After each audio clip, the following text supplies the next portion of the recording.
Mark Springer, another day, another Avalanche win on a day in which the Ball Arena faithful was littered with bright orange and blue as the Denver Broncos dispatched the Kansas City Chiefs just a couple of hours before the Avs and Islanders take off. No, it was not Islanders orange, it was Broncos orange in the lower bowl that you guys saw on the altitude stream tonight. 4-1 is the final between the Avs and the Islanders, coming off of that Broncos win against the Kansas City Chiefs. And while this one didn't start great, it was a kicked in goal that was allowed, not disallowed.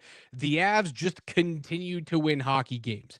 There's not much to write about on this one. It was kind of boring, but I suppose that's what you do now when you're the Avs. You win games, and sometimes it's not going to be a fun product to watch because you just kind of choke everyone out.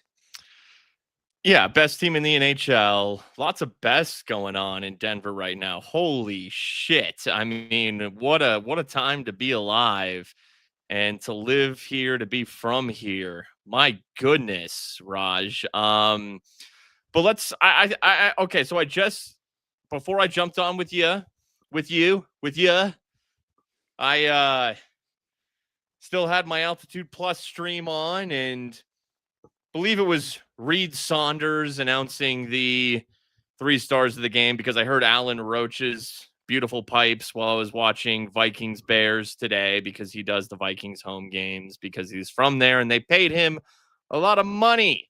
But 3 stars, you know what? Hey, now tonight, Scott Wedgwood, yes, you are 100% the first star of the game. And yes, Not even close. You and technically, based on numbers, should have been against Anaheim as well, but Gabe Landeskog had a game-winning goal, and it was first goal in 3 years. So, should have been Landy that night. But tonight, yeah, Scott Wedgwood was incredible. He was the best player tonight. Some of the saves he made, I mean, the one late on the power play, that really won them the game on the Islanders power play, but it was so many throughout the night. His best was that push to his right post, to his right on a Kyle Palmieri one-timer. He had a couple on Palmieri tonight, but that push to get high and save that shot, and he sold out, but he was great all night.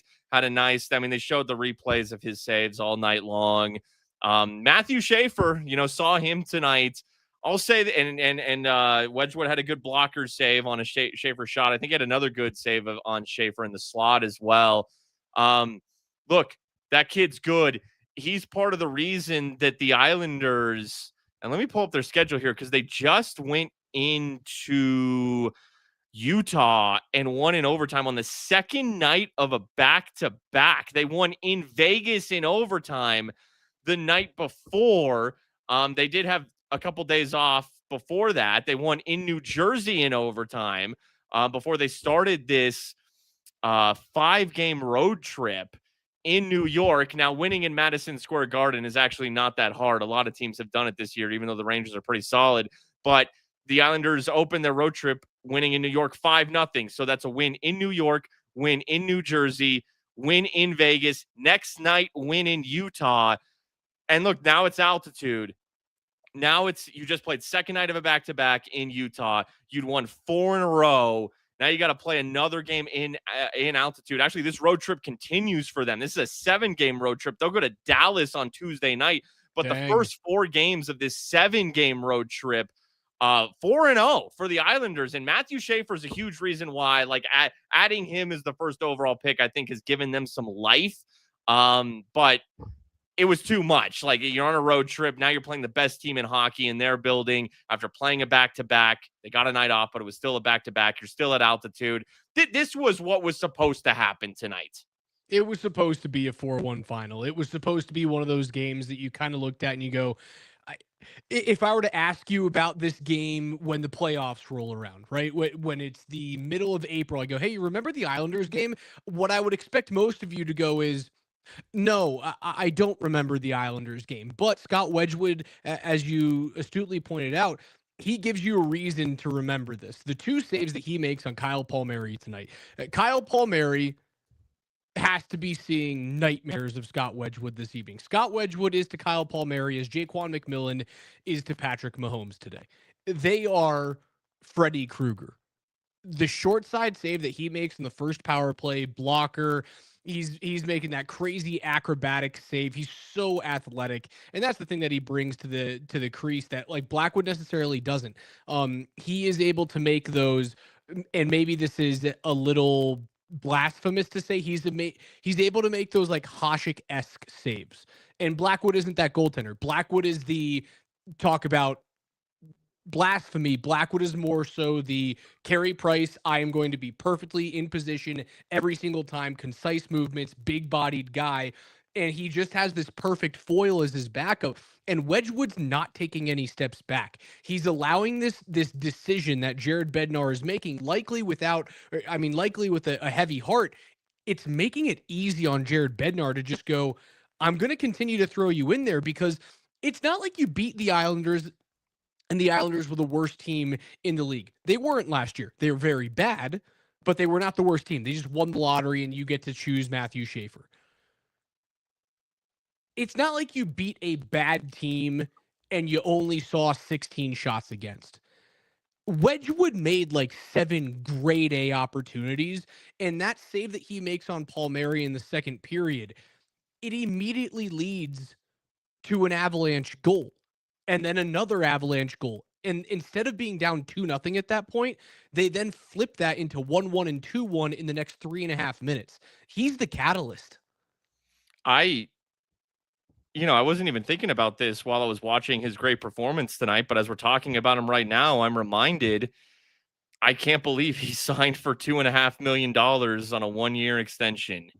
I mean, he left money on the table. You cannot tell me otherwise. And had he quote unquote bet on himself, well, the bet would have paid off even further tonight. Every good start he has, the money would have gone up on the open market. The years potentially would have increased. Just the security, the financial security would have increased overall. But you know what? He's a great dude. He likes to be here. He knows that this is the best team in the league, and good on you. And hey, man, I fully expect him right now. And I know that Blackwood is trending towards, injury recovery. He's getting his game about him. I mean, I don't know when Blackwood's true opportunity comes though at this rate. Wedgwood starting on Thursday night against the Rangers. And what do you like?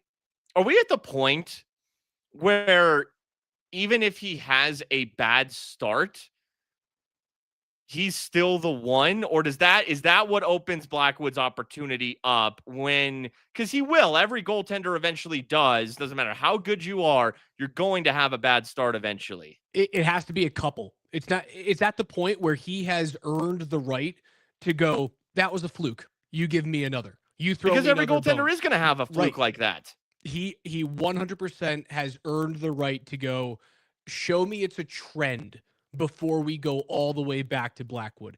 And that's okay. Again, I think that goaltending room is so solid, and it's largely because of who Scott Wedgwood is as a person. He is one of the glue guys in that room. While he's not Parker Kelly, who's the dude on the aux cord, he is the next best thing.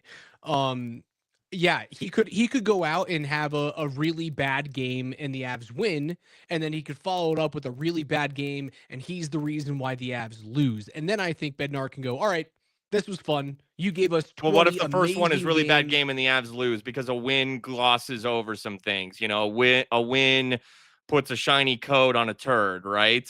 But what if his next start is bad and they lose? Is the trigger quick where now all of a sudden McKenzie gets his shot? Like then Blackwood gets the next start and he has a good start. Is it all of a sudden McKenzie's job again, just like that? I mean, there's something to be said for being the starter and being paid like the starter. And that's what Blackwood is. And he's also in the prime of his career age-wise. Right. And sometimes goaltenders And this happens everywhere in sports, whether it's goaltenders, starting pitchers, a shortstop goes out and someone starts to get hot, and you kind of go, well, I mean, if it's unless it's like a highly paid shortstop, then he comes immediately back in. But if you're a younger guy in the league, you might lose out on a couple of weeks of play because someone is hitting at a 345 clip over 2 weeks. Um, I don't think it's a quick hook. However, the fact that Dallas just continues to win, it makes it it makes it prudent to continue to gain points. So you can't just sit there and go, well, we've lost 2 in a row with you, Edgy, and you haven't been good. Here's a third, because Dallas ain't losing right now. And as good as you've been, the Stars are just 4 points back. But So right now he's showing no signs of slowing down. no, he's not. And I feel like we're at the point where he's the 1A at the very least. And I fully expect him to start on Thursday against the Rangers to close out this homestand. Speaking of goaltending, look, how about that save from Ilya Sorokin on Ross Colton? Ross almost had his second of the game. Ross ties this game at 1. I mean, great outlet, and that's the difference. Look, Matthew Schaefer, that pass from Cale Makar, He doesn't have it yet. That's the well-roundedness. That's everything. And what a pass from Cale Makar. Ross, great wrist shot.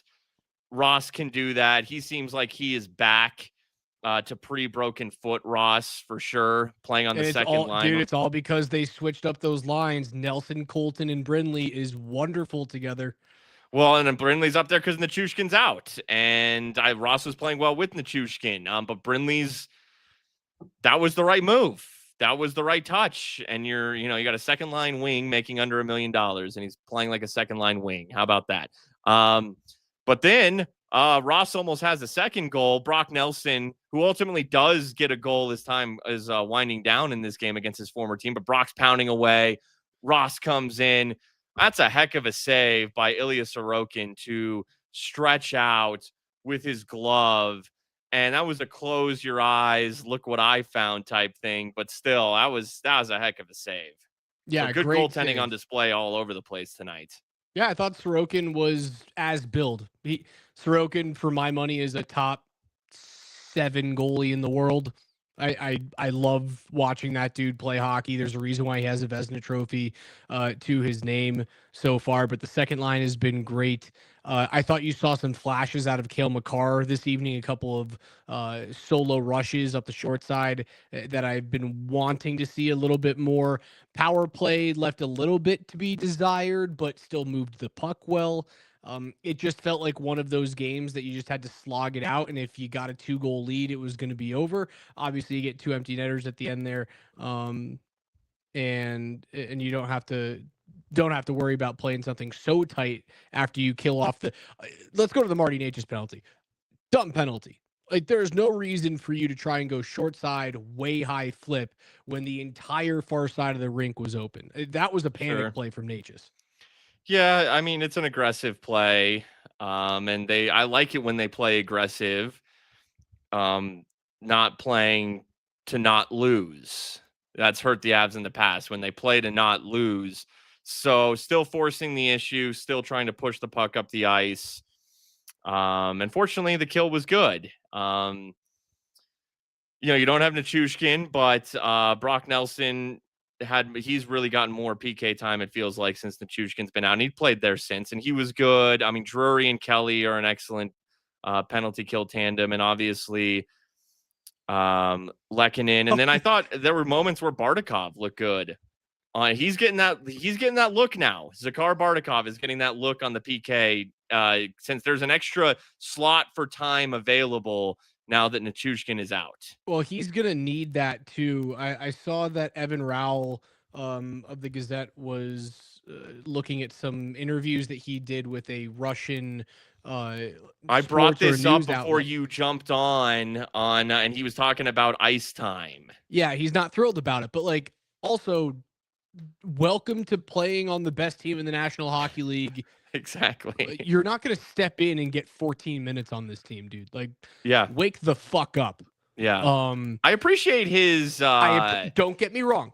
Like I you, appreciate. yeah, but there's also like, hey man, what I said is like you should just be happy to be here. You really No should be. doubt. No doubt. Thank your lucky stars you're here. Look at what it did to your buddy Val Nichushkin's career to come to Colorado on a diamond in the rough waiver wire pickup. Look at what it did to Val Nichushkin. Look at all the money that it put in Val Nichushkin's pocket and the ring that it put on his finger, and then eventually the 2 suspensions. But we won't talk about those things. Also, I just assumed that the Nelson goal was an empty netter. I finally watched it. Like when the Avs scored their empty netter, I went down into my studio and just started setting this Yeah, whole I thing did the up. And thing I where I realized was it was getting ready 4-1. too, but I just so happened to be able to see it on my It's a laptop. tip. And yes, it was a tip It's shot an from actual tip with a goaltender in the net. yes, they put Sorokin back in. So no um, cheap goal for Brock Nelson it, tonight. it's not to say that I don't think Bardakov is a really good fit. I like him. I think he's got a good future, and I think he's a perfect bottom 6 player that's going to be cheap for you, hopefully, moving forward. If he's worried about minutes, that's a great way to kind of appease him. Is like, hey, here's 30 seconds. Here's another 50 seconds a night on PK. You're not going to be my first unit, but you could be my third forward out there 3 Hey, if you times a want to go night for play for 20 the seconds. Calgary Flames and get 12 minutes a night, be my guest. Yeah, you And want to be Jeremy Grant on the who did he go to? Jeremy Grant. Detroit. Yeah, you want to be Jeremy Grant on the Pistons? Be my guest. Yeah, and I get it. I get it. And hey, who knows? Who knows? Look, Ben in the chat says LOC is coming soon, and we got an update on Yoel Kiviranta today. The timeline was originally 6 to 8 weeks, but kind of the verbiage and the vibe, the way he's been talked about, made it feel like it could be a while. But apparently, he was skating today, non-contact. We're at about the 4-week mark, so it doesn't seem like he's coming back in the next week or anything like that. But it does seem like Kiviranta could be back in a few weeks, and O'Connor could be back in a couple weeks. And look, for whoever's back first, probably O'Connor, Taylor Makar, or whoever that courtesy, final forward is. And right now it's Taylor Makar. Yeah, 3 minutes and 20 got seconds. 3:21 tonight. Laid 2 hits. There's not. Didn't there's really not notice much him out ice there at time all there. tonight. Jared Bednar is probably not thrilled that he has 2 of his forwards, 2 of his 12 forwards right now, combining for 9.5 minutes. Yeah. It's not because they're bad players. It's because he doesn't trust them. And honestly, like I'm not giving Taylor Makar 12 minutes. I'm not giving Jakar Bardakov 12 minutes right now. You know who gets 12 minutes in my book? Logan O'Connor. You know who 100%. Gets 12 minutes and that's part of the reason why Parker Kelly only plays 854. They can mix Parker Kelly in a little bit with a third line group, but and Parker Kelly is a guy he trusts, but right now he doesn't have 2. And this is no knock on either of them, NHL line mates. So as soon as, Connor's back, then Makar or whomever is out. And then as soon as Kiviranta is back, and hell, Nichushkin, who it doesn't seem overly serious with Nichushkin, the way that they talked about it. It seems like maybe just 2-3 weeks, at least the way they've talked about it. So, I mean, hey, maybe Bardakov is part of, it's probably good for you. You want minutes? You can go play with the Eagles and you can really develop your game there, or you're part of a package to go somewhere else. But either way, there's your little update on Yoel Kiviranta.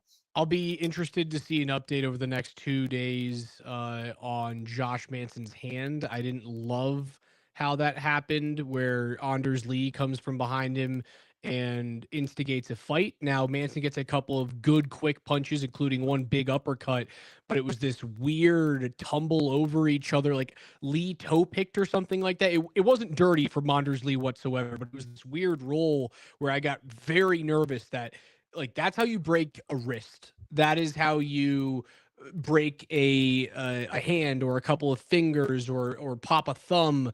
And it was very clear that when he went to the box, they immediately put ice on it. Now he returned to play and continued, but these are the type of things that can flare up the next day. So I'm a little bit nervous to see what happens there with Manson. Yeah, that was an interesting sequence. So Brent Burns, just throws Emil Heineman, who scored the lone. Manhandled Emil Heineman. I mean, dude, he just suplexed him. that was Is that hilarious. Are you allowed to just throw a dude down like that? Kind of, I guess. In certain situations, I don't know. I mean, it was kind of like a pseudo hit in a way. Like the puck was right there. Yeah, like you can do that. Like you can open hand shove someone. It just so happened that he shoved him through the crust of the earth. And then Anders Lee is coming towards the play, but Josh Manson is right behind him. And it's not really a cross check as more as it is just another shove, not as ferocious as the burn shove, but it is kind of from behind. But Lee he wasn't right near the boards, and he kind of just tumbles over Heineman, who's down. Like he just trips over Heineman via the shove from Manson. I wonder what that would have looked like had there not been a lot of bodies there, but obviously Anders Lee took exception to that. There was an element of a boarding type hit, but it's so tough to say given the traffic in that area. And it really is Lee just kind of tumbling over his own teammate. And I'm sure Anders Lee is their captain. He's been their captain for a while. This game has gotten away from them, and he just saw his dude get thrown down by Brent Burns, and he just takes a hit from behind. So he's upset.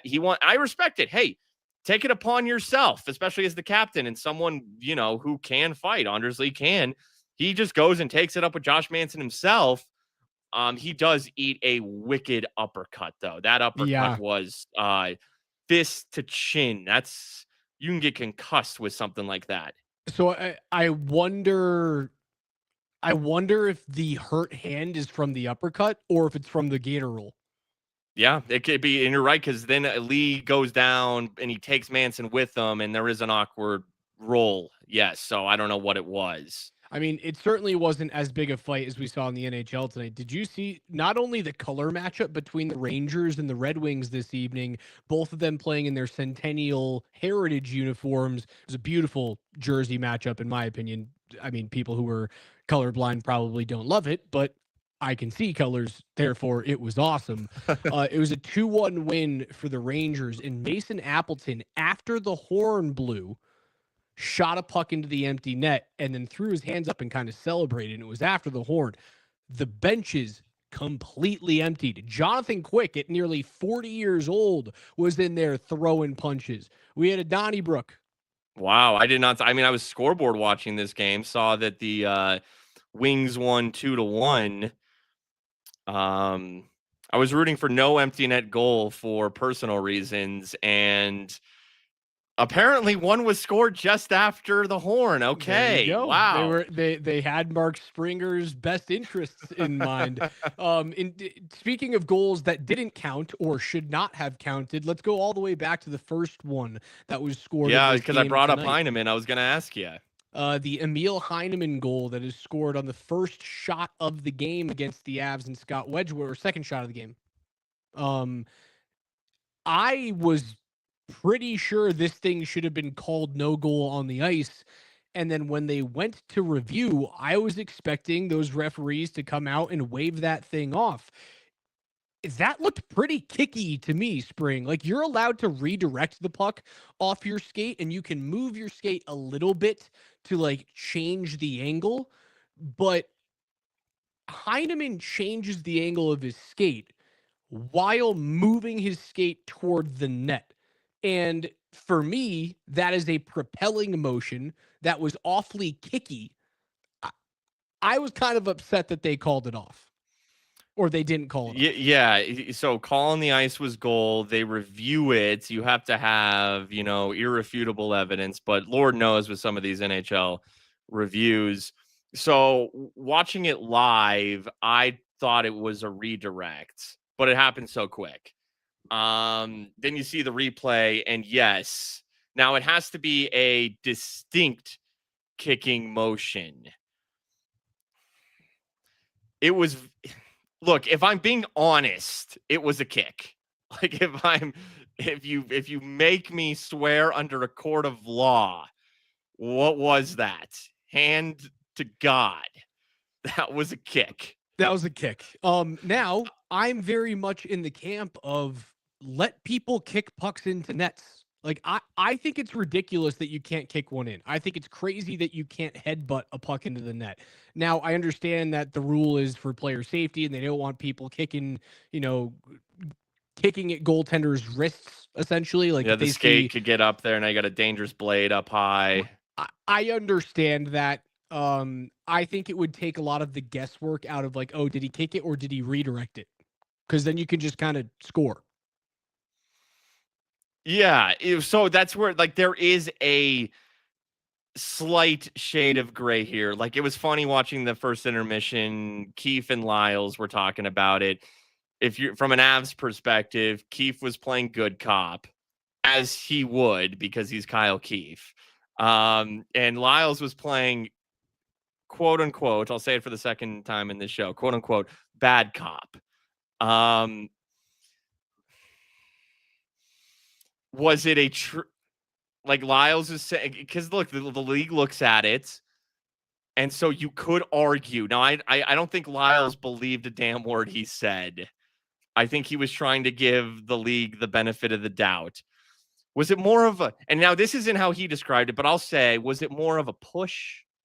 Was it less of a kick and more of a push? Is there a difference it was more of between a the push. kick and the push? There's actually a Lupe Fiasco song, Kick Push. Great song. Like you're skateboarding. Great album. Dude, that song is awesome. Was it a kick or was it a push? And is there a difference? Nonetheless, it was irrelevant in the outcome of tonight's game. Yeah. Fortunately. It's a call that I didn't necessarily agree with. I can understand the camp that goes, he was let's say if that was a redirecting. determining factor in tonight's game, then that's an issue. That would have been an issue because, as I said, if you made me say, like if you said, dude, you've got to be 100% honest here. What was it? I would say, that's a kick. Yeah, That's a me kick. too. Me too. I think for me was the puck purposely propelled toward the net by your foot, not redirected, Sure. propelled. And Sure. in that situation, not only did Heineman change the angle of his skate, which you're allowed to do, the movement of the skate toward the net, propelling the puck toward the net, for me, makes it a kick. Even if he didn't have that, if he had just redirected it and the foot wasn't actively moving toward the net, and I understand it's tough, you're on ice, even though you're stopping, you're gliding, so who knows what is a glide and what's a physical propel of the foot forward. Like it's so confusing, which is why, again, just let guys kick the fucking puck in the net. Then we don't have to wait 20 minutes talking about this. And they put a McGahee tweet on the broadcast. Connor said, I played soccer. I know what a kick is. That was a kick. And in like you see this, like it's like a one-time play, whether it's a shot or even a pass, a one-time shot or pass in soccer, they will redirect the ball with even just the slightest of kicks. That is still a kick. Even though it is of the slightest variety, it is still a kick nonetheless. I see a lot of people going, hey, like, why didn't Bednar challenge it? The puck was, or the goal rather, was already being reviewed by the league. So the review that would have been set in motion by a challenge was already being reviewed. Yeah. So there was no reason when they come back and they point good goal on the ice for Bednar to then go, well, I'm going to challenge that. They would literally just like put the headsets on for a millisecond and go, it's a good goal. Now you're on the penalty kill, send someone to the box for 2 minutes. So it essentially already worked. Like you got a free challenge out of that. So I guess that helps. Like you didn't have to take the chance of going to the box. It was funny. I thought that was an interesting part of the hockey game, like a little cat and mouse, because I wasn't expecting it to go directly to challenge, or rather directly to review. And I thought that would have been an interesting one that Jared Bednar would have had to have wrestled with. It was kind of like the end of the Broncos game where Sean Payton is kind of having to wrestle with, do I throw the football and give Andy Reid a chance to hang on to a timeout, or do I run the ball constantly and maybe we take a longer field goal look and Mahomes gets the ball back with like 20 seconds and zero timeouts, but he's a witch, he can do it. There are some interesting coaching deals going on today around the Denver area. Yeah, I mean, it's being reviewed by the league. Like, we, I've seen the Avs. I've seen Jared Bednar challenge after a review, but it was for something unrelated Right. to what was being reviewed. So no, you don't do that. Last thing that we haven't talked about, the Victor Olofsson goal tipped in the slot is 6th of the year. Malinsky, yet another Sam Malinsky shot that gets through for either a rebound that's put in or that is tipped or redirected in. Sam Malinsky continues to do that. And Victor Olofsson showing another variety of his goal scoring ability. And also with defensemen, Devon Taves nearly had an empty net goal. Was looking for his first of the season, but it was gloved down by an Islanders defenseman. So Taves has yet to score this year still. Former Islander as well, Devon Taves. Yeah, Man, that's when you look back, and I believe the decision for New York at that time, and I'm pretty certain Lou Lamoriello was the general manager of the Islanders had back to be. when that decision was made. It was between Devon Taves, and was it Pellick? I think was the decision. They went, we're going to go with Pellick instead of you, Ugh. and it that looks horrible right now. Now imagine like what Patrick Waugh could have done with a decor of Schaefer and Romanov and Devon Taves, just those three dudes. And then like your 5'6" continues to be Scotty Mayfield, big and long and rangy. Throw Tony D'Angelo on there for a guy who's a puck mover. Like that decor looks really, really scary. I think it's a solid decor in New York. With Devon Taves, it would be very good and very deep. They made a horrible decision. Yeah. You Speaking of know who Mayfield, I did not and hold the Mayfield thing because I did well, want to just talk real about that. quick, he laid a cross check on McKinnon late in this game, and McKinnon was like, "What the fuck?" Oh, I thought you were going to talk about the when Mayfield was all pissed off at Gavin Brindley Sure. early in the game. Brindley and Mayfield got into it, which I think is Mm-hmm. hilarious because like Scotty Mayfield's a Yeah, he's a big, big tall dude. dude, and Brindley's like my size. Um, that was hilarious. But what was that? I've lost my train of thought. What was I going to get into? You were going to bring something up right after Devon Taves. Was it Patrick Waugh related? Because I did want to get into Waugh being here tonight. It has gone by the wayside. I'll Well, try and remember it. yeah, sometimes give yourself a second. Patrick Waugh got a standing ovation when he was shown on the Jumbotron early in this game. And look, man, he's Patrick fucking Waugh. Like, even though the coaching ultimately he bailed on this team. And hey, shout out to what he's done with the now having Matthew Schaefer helps. Yes, Now it that's does. that added juice I talked about earlier in the show, but came into tonight at 10-6-2, riding a 4-game win streak to start their 7-game road trip. It's pretty fucking impressive, actually, what Patrick Waugh has done so far with this team this season and of late. I think that Waugh's little hiatus from the league after just leaving Colorado high and dry did him a lot of good. He is reportedly a much more analytics focused coach than he was here in Colorado. He is not making overarching roster building and minor league decisions like he was in Colorado until Joe Sakic literally took the reins from his buddy's hands and went, no, I'm doing this. No more selecting Connor Bleakley in the first round. Who is the bit? No more Chris Begraz on my rosters. And I think it did him a lot of good. I think he's going to be a good coach in this league. I think the Islanders are on the up and up. I enjoy that roster. I enjoy how they play. Uh, for those fans that don't think that Wad deserves a tribute, man, he's the greatest goaltender of all time, if not top three without a doubt. And regardless of him leaving Colorado in August, and that was a crappy thing to do. and it turns into a 48-point season. It was also the best thing that ever happened in a way Without because Patrick Jared Waugh, Bednar's a great coach. right? Without Patrick Waugh, you don't have Jared Bednar. Without Patrick Waugh, you don't have Cale Makar. And without Patrick Waugh, you know who you might not have? Nathan McKinnon. You always forget about this. Patrick Waugh was the one dude that came out and said, we are taking Nathan McKinnon first overall. Seth Jones, Colorado kid, was also in that draft. Big, tall, wonderful skating American defenseman. He ends up going number 4 to Nashville, right? And there were a lot of people, even in the building in Colorado, that wanted Seth Jones.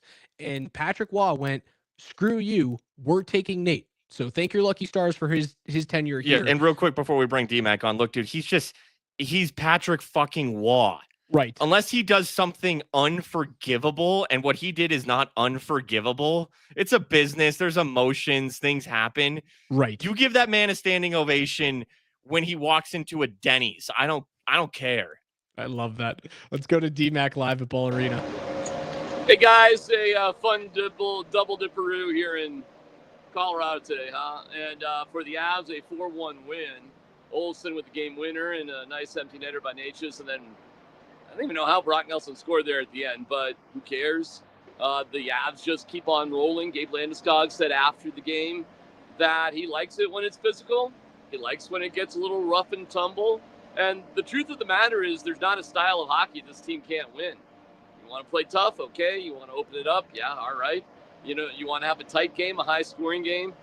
The identity of this team right now is kind of, well, everything. And that's what Jared Bednar said afterwards. He kept being asked about, like, individual players. And like, hey, I can talk about every single person if you want, but I like everything that's going on right now. And you see Gavin Brindley's time scooting up from 5-6 minutes to 14 tonight. And you realize this is a sick team. And there's no goaltending issue, by the way. The goaltender is Scott Wedgwood. And then you kind of go from there. And if something changes, I suppose it changes, but it's all first world problems here for the Avalanche.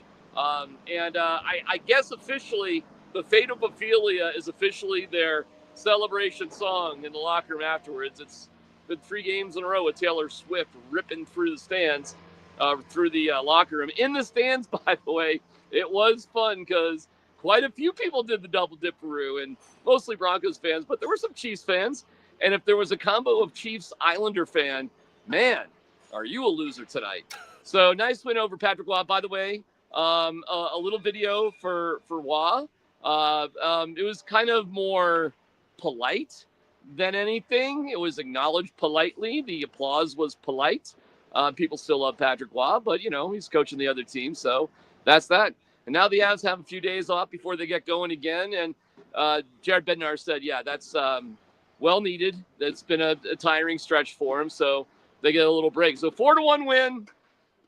No real drama. Come from behind win technically, right? And the Avs just keep motoring on, and we keep playing Taylor Swift. Back to you guys. DMAC live from Ball Arena. The Fate of Ophelia, the win song this year. You know what? I haven't heard any of the new Taylor Swift. I'm sure you have. I certainly have. Okay. Is the Fate of Ophelia a good song? I think the Fate of Ophelia is one of the 2 or 3 songs on the album that I'm like, hell yeah, I'll listen to that. Okay, what's the vibe? Is it emotional or is it a banger? I heard that her new album doesn't have a lot of bangers, I actually like. She has a couple bangers that I like. Yeah, it's not bangers like back in the day. Like, what was the album that she had? It was the cover was white and purple, and it was probably like 2010 is when this thing came out, is my guess, right around there. And she had a bunch of bangers on that one. It's not like that. It's like a little more like upbeat and like you would expect this to be played at happy hour at a bar on the coast in the OC. Okay. Like that, those are the vibes I'm looking for. Okay. All right, I'll listen to it, and I'll report back on Thursday night, because apparently if there's any Swifties out there that are there's a handful take, watching or listening to this. Yeah, I think I Parker would play it, but Kelly's. Taylor Swift probably has an army of lawyers that would come and kill us if I played it over these airwaves. Oh yeah, no, the internet, you can't do it. Copyright lawsuits, all that. Yeah, I guess Parker Kelly is the guy responsible for this. Which, hey man, you score those sick goals you've scored. You're good on the PK. You're a good dude. Bring it. Bring it. Let's go. All right. That's what we're doing. Let's do it. The album that I'm thinking of is it's got the album's called Speak Now, and it's got The Story of Us, it's got Speak Now, it's got Better Than Revenge, it's got Back to Descent. It's got Mean on it. Those things are all bangers, dude. Okay, I like that one song that's like "Let the Games Begin," and it's like, "Are you ready for it?" And it's like, yeah, that's when like this that's when bass she is was like going boom, edgy. boom, boom. Like that's see, I need something that makes me feel alive. That's when she was trying to answer to Miley swinging around naked on a wrecking ball. Okay, well, she answered. She answered. The last thing Worlds I are was gonna colliding. Travis Kelce's girlfriend is being played in the Avs locker room. The Broncos beat Travis Kelce. Our coworkers, the LA Rams, could be on a Super Bowl collision course with the Denver Broncos, who wore Rams jerseys, but also gave the Broncos Nordiques jerseys. Worlds are colliding. They are. I can't keep track of any of this right now. Last thing before we get out of here, Spring. It's late. I didn't notice Cal Ritchie. I noticed him once when he was just Mosher called his name and he made a little nothing play in the offensive zone. That was it. He's young. I'm not saying he sucks. I'm just like didn't notice. Yeah, him. well, it kind of reminds me of, hasn't really taken a step since we saw him with the Avs. He's still young though. And Gavin and we talked about it. That turned into Brock Nelson. And yeah. Brock's playing good. Past few weeks, Brock's been good. Good Brock. Avs, again, they extend their point streak to 10 games now. Through 19 games, they are 13-1-5, 31 points, paces the entire NHL. They are 4 points clear of the Dallas Stars, sitting in second place in that Central Division, a full 9 points up on Winnipeg in the 3 seed in the Central. So even though Dallas keeps winning, you are separating yourselves from the rest of the best, not only in the Central, but in the Western Conference as well. One more thought, and someone in the chat threw this name out there, then DMAC came on and I forgot. Speaking of, you asked me if I noticed Cal Ritchie. Did you notice Jonathan Drouin out there tonight? I noticed Jonathan Drouin a lot tonight. He was a -1 with 2 shots on goal. I thought Drouin, I think you can make the argument Drouin was the best forward on the ice for New York tonight. Okay. I liked me some Kyle Palmieri tonight. I thought he was. Sorry, you're 100% right. Kyle Palmieri was the most dangerous. I thought Barzal actually Drouin had was some close. moments. Man, Matt Barzal, there a few years ago, I thought he was going to be something, and he's just kind of been. He's good, don't get me wrong, but hasn't really lived up. Drouin, $4 million per. So $8 million over 2 years for AAV. And I feel like Brindley's kind of their new Drouin for a fourth of the price. What does Drouin have this year in terms of points? I mean, they've been playing well. Let's see what Drouin, though, himself is doing. 3 goals, 11 assists. That's good. For Drouin's pretty solid. So he's got 14 points in 18 games.